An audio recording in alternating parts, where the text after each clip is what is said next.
এই মুহূর্তে আসাদ ভূঁইয়ার কাছে আমরা যেতে চাই। আসাদ ভূঁইয়া, ভোট গণনার কি অবস্থা এখন পর্যন্ত আপনার কাছ থেকে জানতে চাই।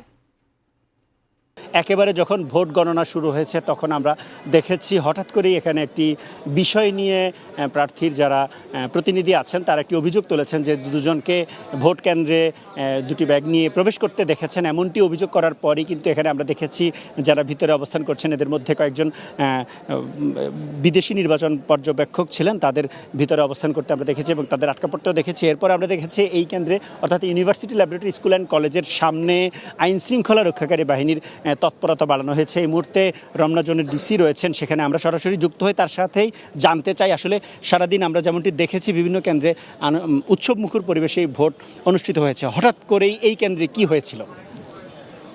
বেশি উৎসবমুখর পরিবেশ হয়ে গেলে আবার যে ভালো লাগে না, ওই জন্য একটু টানটান উত্তেজনা দরকার। ওই টানটান উত্তেজনার জন্যই দুই পক্ষ একটু মুখোমুখি হয়েছিল। তো আমরা এসব পরে একটু উত্তেজনা সাময়িকভাবে লাঘব হয়েছে, এখন দেখি পরবর্তী উত্তেজনা কখন হয়। আমরা তখন ভিতরে অবস্থান করছিলাম, আমরা দেখেছিলাম তখন ভোট গণনাও কিছুটা বন্ধ হয়ে গিয়েছিল এবং ভিতরে কয়েকজন বিদেশি পর্যবেক্ষক ছিলেন, তারাও আটকা পড়েছিলেন। মূলত কোন বিষয়টাকে কেন্দ্র করে এই দুই পক্ষ মুখোমুখি হয়েছিল? এটা আমার মনে হয় একেবারে মিসআন্ডারস্ট্যান্ডিং। দুই পক্ষের মধ্যে সন্দেহের কারণে, ওই যে আমাদের যেমন একটা প্রচলিত কথা আছে না যে চিলে কান নিয়ে গেছে, এখন চিলে কান নিয়ে গেছে, আমরা চিলের পিছনে দৌড়াইতেছি, কান যে আমার মাথার সাথেই আছে এটা আমরা আর দেখি না। তো এটা একটু পরে বুঝছে যে কান তো আমার সাথেই আছে। স্পষ্ট কথাটা শুনতে চাই যে অভিযোগটা কি ছিল, কোন অভিযোগে তারা মুখোমুখি ছিল? যে কেউ একজন ব্যাগ নিয়ে ভিতরে ঢুকছে।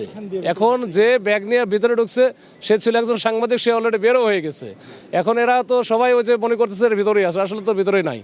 ওখানে তো ভিতরে যারা আছে তারা যারা এই প্রক্রিয়ার সাথে জড়িত, প্রিজাইডিং অফিসার, তার সাথে অন্যান্য সহকারী যারা আছে, পুলিশে এবং আনসারে যারা আছে তারাই আছে, এর বাইরে কেউ নাই। তো ওইটা কি কিছু পাওয়া গেছে কিনা, সেটা দেখা হয়েছে কিনা? হ্যাঁ, যখন বের হয়েছে তখন আবার দেখা হয়েছে, তো ব্যাগে কিছু নেই। এই যে আপনাদের যেমন ব্যাগ আছে না, ওই যে ওনার ব্যাগ আছে। এখন ব্যাগের ভিতরে তো ভোট চুরি করতে গেলে তো আর হচ্ছে বড় বড় চাকু লাগে না।